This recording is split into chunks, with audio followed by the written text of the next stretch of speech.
il y a une question que des millions d'hommes se posent en silence. Pas parce qu'elle est illégitime, pas parce qu'elle est honteuse, mais parce que la culture du silence autour de la santé sexuelle masculine est encore suffisamment épaisse pour que même les questions les plus légitimes restent sans réponse claire pendant des années. Est-ce que c'est encore normal de se masturber après 60 ans? Est-ce que c'est bénéfique? Est-ce que certaines façons de le faire sont meilleures que d'autres? Et est-ce qu'il y a des erreurs que je fais peut-être sans le savoir qui affectent ma santé à long terme? Ce sont de vraies questions médicales.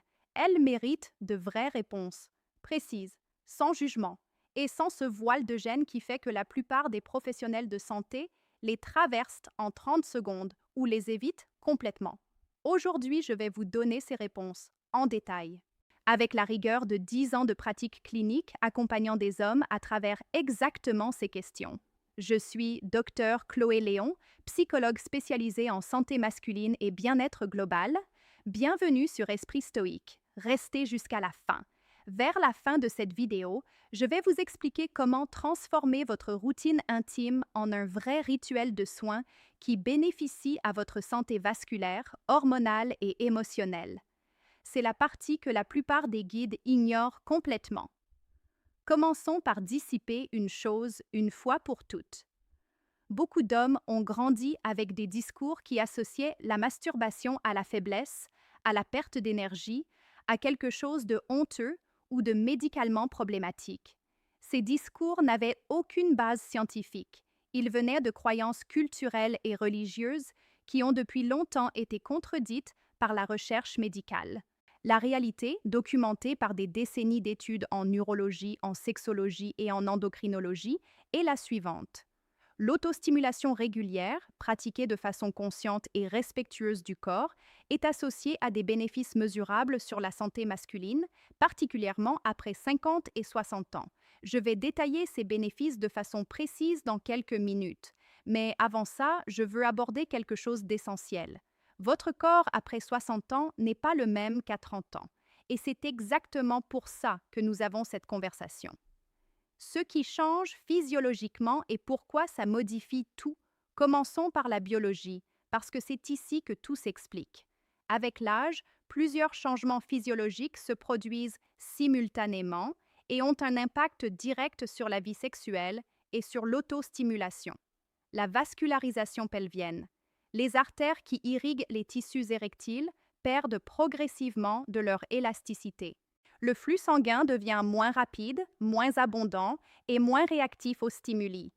Ce qui se produisait spontanément et rapidement à 30 ans nécessite maintenant plus de temps, plus de stimulation directe et une physiologie plus préparée. La sensibilité neurologique. Les terminaisons nerveuses de la région pelvienne deviennent progressivement moins réactives. Cela ne signifie pas que le plaisir disparaît. Cela signifie que le type de stimulation qui le produit doit s'adapter.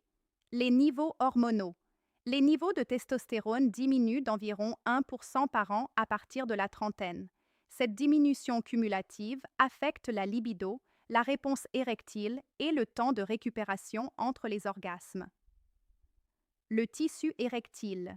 Les corps caverneux ont besoin d'une oxygénation régulière pour maintenir leur élasticité et leur fonctionnalité. Sans stimulation régulière, ce tissu perd progressivement ses propriétés. C'est le principe documenté dans la littérature médicale sous le concept use it or lose it. Ces changements sont normaux, ils font partie du vieillissement biologique. Et ils ne signifient pas la fin de la vie sexuelle. Ils signifient que l'approche doit évoluer. Et c'est précisément là que la plupart des hommes font des erreurs. Non pas parce qu'ils manquent d'informations sur ce qu'ils font, mais parce qu'ils continuent à faire comme à 20 ans dans un corps qui a besoin de quelque chose de différent. Les bénéfices documentés de l'autostimulation après 60 ans.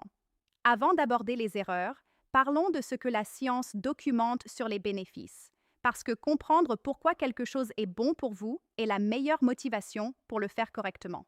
Premier bénéfice, la santé prostatique. C'est probablement le bénéfice le mieux documenté et le plus surprenant pour beaucoup d'hommes.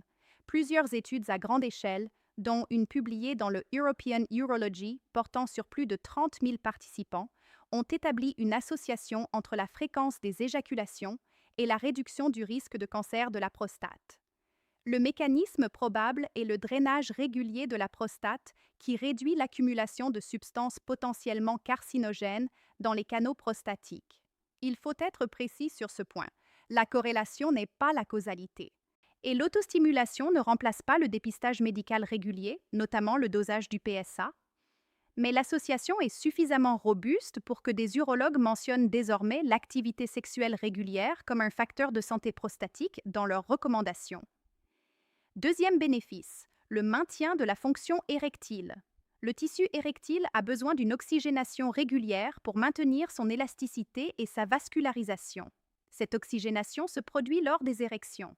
Des études publiées dans le Journal of Sexual Medicine montrent que les hommes qui maintiennent une activité sexuelle régulière, que ce soit avec un partenaire ou de façon solitaire, présentent une meilleure qualité érectile sur le long terme. L'autostimulation, en maintenant un flux sanguin pelvien actif et en stimulant régulièrement le tissu érectile, joue un rôle préventif documenté. Troisième bénéfice, la régulation hormonale. L'orgasme déclenche des libérations hormonales spécifiques. De la dopamine, la molécule de la récompense et de la motivation. De l'ocytocine, l'hormone du bien-être. Des endorphines aux effets anti-stress et antidouleur. Et une légère augmentation temporaire de la testostérone dans les heures suivant l'orgasme. Pour les hommes de plus de 60 ans, dont les niveaux de testostérone sont naturellement plus bas, cette stimulation régulière du système endocrinien contribue à maintenir un équilibre hormonal plus favorable. Quatrième bénéfice, la qualité du sommeil. L'orgasme déclenche une libération de prolactine et d'autres neurotransmetteurs qui favorisent la relaxation et facilitent l'endormissement. Des études en laboratoire du sommeil montrent que les hommes qui ont un orgasme avant de se coucher s'endorment plus rapidement et rapportent une qualité de sommeil subjective supérieure. Pour les hommes de plus de 60 ans qui sont souvent confrontés à des difficultés de sommeil, c'est une information cliniquement pertinente. Cinquième bénéfice, la gestion du stress et de l'anxiété. Le système de récompense du cerveau répond à l'orgasme avec une libération de neurotransmetteurs qui réduisent l'activation du système nerveux sympathique. Le résultat est une diminution mesurable du stress perçu dans les heures qui suivent. Sixième bénéfice, la connaissance de soi et la confiance. L'autostimulation offre un espace d'exploration de sa propre réponse sexuelle sans la pression de la performance avec un partenaire. Après 60 ans, quand la réponse érectile a souvent changé, cette exploration solitaire permet de comprendre comment le corps répond maintenant, quelle stimulation fonctionne, quel rythme est adapté. Ces connaissances peuvent ensuite être communiquées à un partenaire, ce qui améliore la qualité de la vie intime partagée. Les 3 erreurs qui détruisent ces bénéfices. Maintenant, parlons des erreurs. Parce que les bénéfices que je viens de décrire ne se produisent que quand la pratique est adaptée au corps que vous avez aujourd'hui, pas au corps que vous aviez à 25 ans. Erreur numéro 1. La précipitation. C'est l'erreur la plus fréquente, et elle vient d'une habitude qui s'est installée à l'adolescence ou dans les années où la discrétion et la rapidité étaient nécessaires. Beaucoup d'hommes continuent de se masturber comme on expédie une tâche, rapidement, en état de tension, sans vraiment s'installer, comme si c'était quelque chose à finir le plus vite possible plutôt qu'un moment à habiter. Ce schéma de précipitation crée quelque chose de précis dans le corps. Le système nerveux reste en mode alerte. La respiration devient courte ou se bloque. Les muscles restent contractés. Et dans ces conditions, la circulation sanguine ne se met pas dans un état favorable à l'oxygénation des tissus érectiles.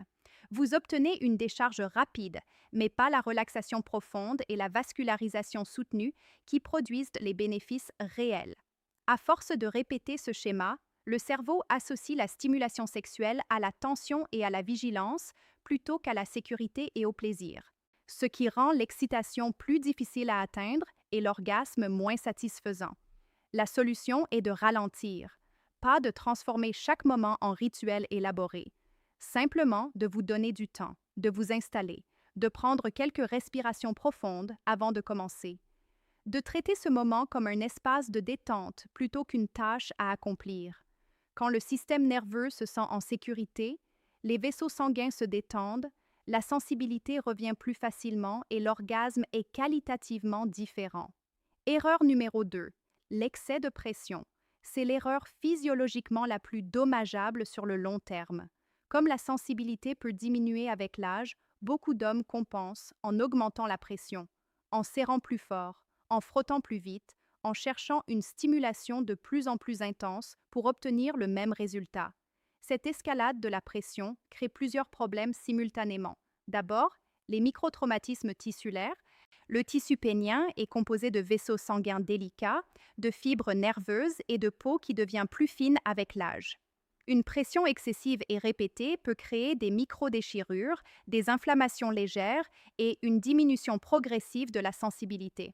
Ensuite, le phénomène que les sexologues décrivent sous le terme de syndrome de la poigne de mort. Quand le cerveau s'habitue à un type très spécifique et très intense de stimulation, il devient progressivement moins capable de répondre à des stimulations plus douces. Ce qui signifie que lors d'une intimité avec un partenaire, dont les caresses sont naturellement différentes de l'autostimulation intense, la réponse érectile peut devenir difficile ou absente.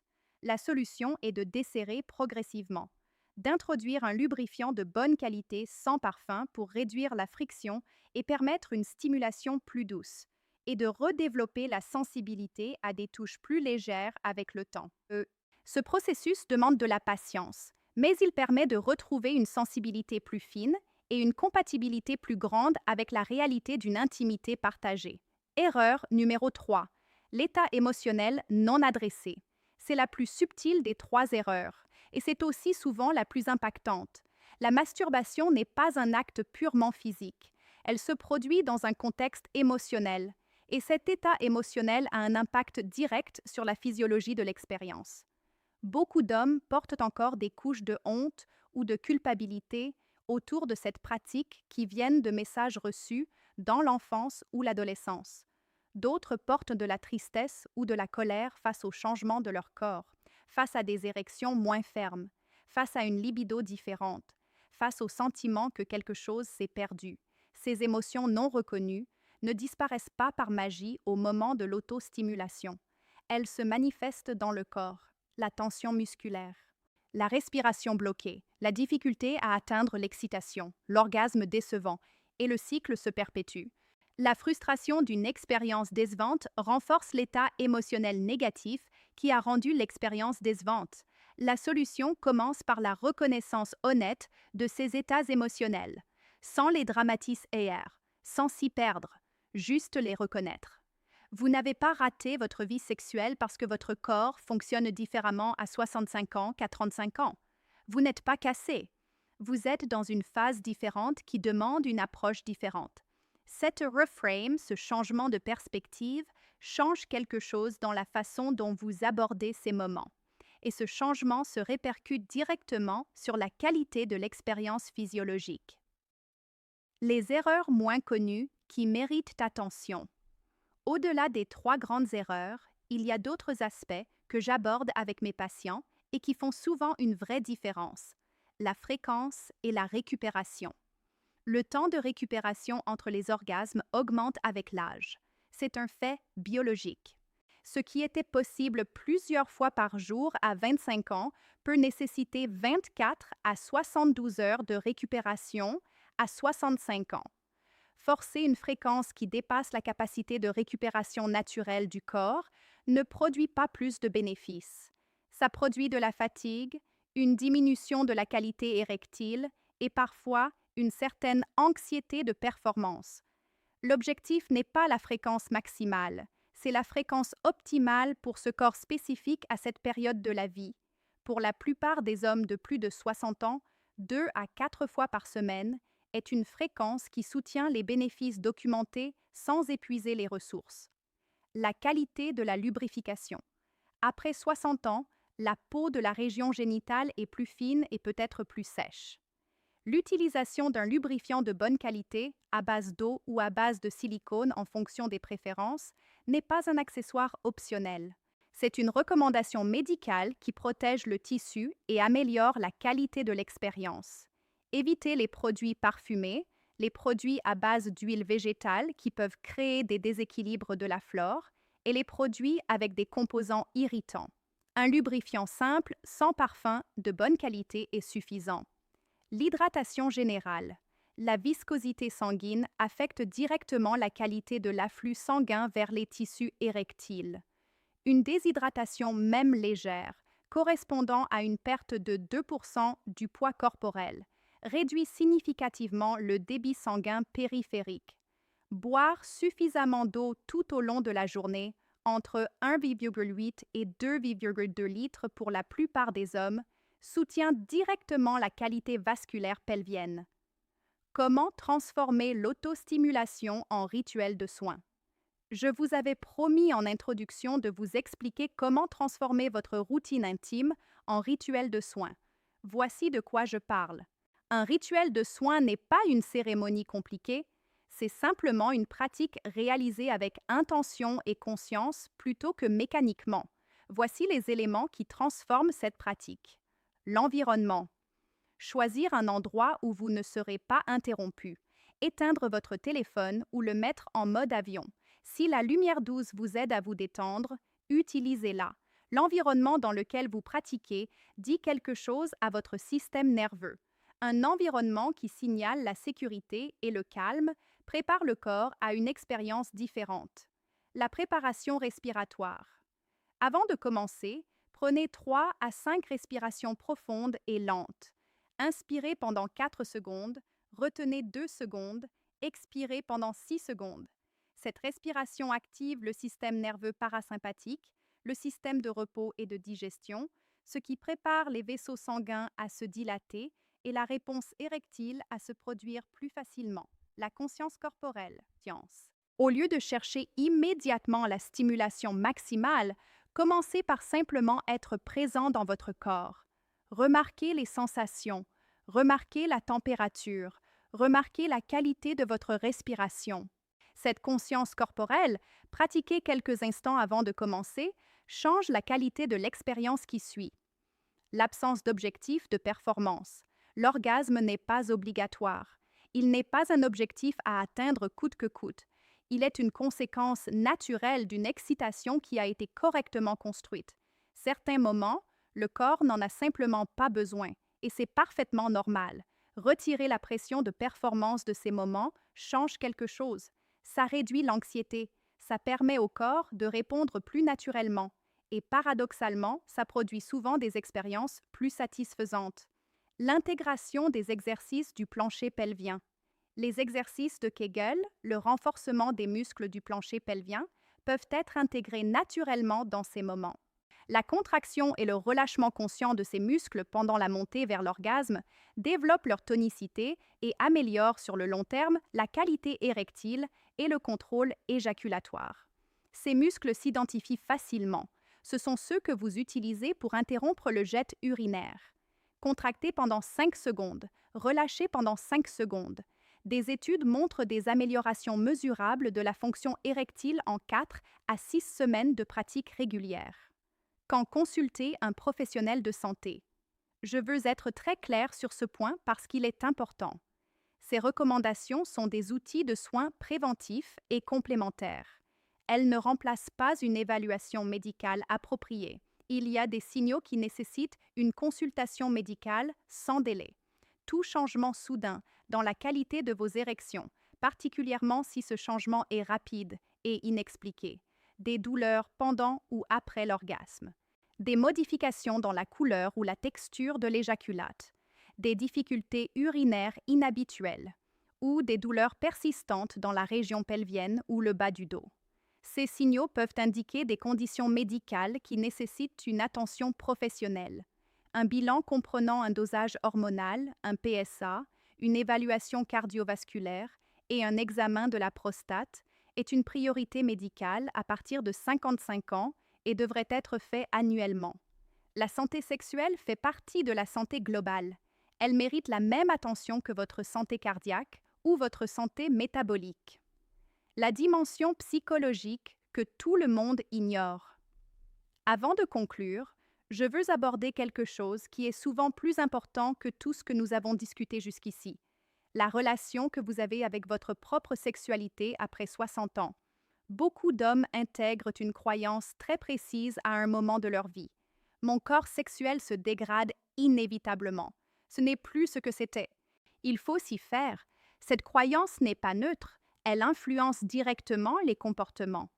Un homme qui croit que sa sexualité est en déclin inévitable n'investit pas dans des pratiques qui pourraient l'améliorer.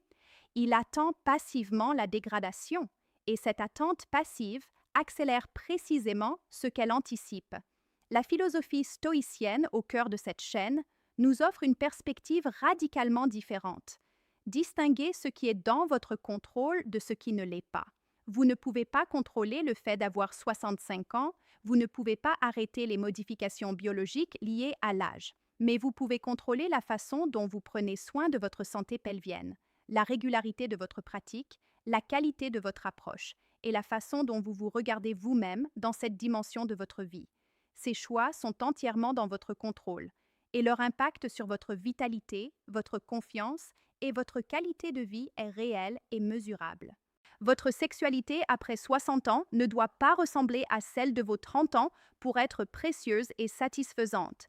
Elle peut être différente et toujours riche. Elle peut continuer d'évoluer plutôt que de simplement décliner. Conclusion. Nous avons couvert beaucoup de terrain. Les bénéfices documentés sur la santé prostatique, la fonction érectile, la régulation hormonale, le sommeil et la gestion du stress. Les trois grandes erreurs que sont la précipitation, l'excès de pression et l'état émotionnel non adressé. Les recommandations pratiques sur la fréquence, la lubrification et l'hydratation. La façon de transformer une routine mécanique en rituel de soins conscients. Et les signaux qui nécessitent une consultation médicale. Ce que je veux que vous reteniez par-dessus tout est simple. Votre sexualité après 60 ans mérite la même attention éclairée que votre santé cardiaque ou métabolique. Elle n'est pas condamnée au déclin. Elle est invitée à une transformation qui nécessite de l'adaptation, de la conscience et parfois un changement dans les habitudes installées depuis des décennies. Ces changements sont dans votre pouvoir et leur impact sur votre vitalité, votre confiance et votre qualité de vie est réel. Mon nom est Dr. Chloé Léon. Si cette vidéo vous a apporté quelque chose de concret, laissez un commentaire en me disant quelle erreur vous reconnaissez le plus dans vos habitudes actuelles. Abonnez-vous à Esprit Stoïque et activez la cloche. À très bientôt.